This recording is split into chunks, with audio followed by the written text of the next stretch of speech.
Hello friends, welcome back to our channel. If your VTech baby monitor isn't charging, it can be really stressful, especially when you rely on it to keep an eye on your baby. You might plug it in and notice no charging light, or the battery just doesn't seem to hold power.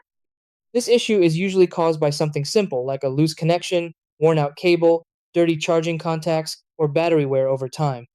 Since these monitors are used daily, small issues can build up without you noticing. The tricky part is that it may look like a serious problem, but in many cases, it can be fixed quickly with a few basic checks.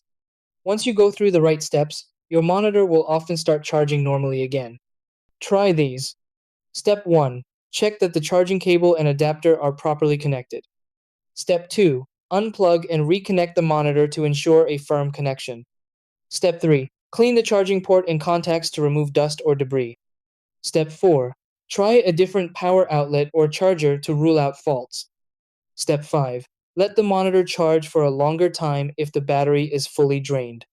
Step 6. If it still won't charge, consider battery replacement or service check.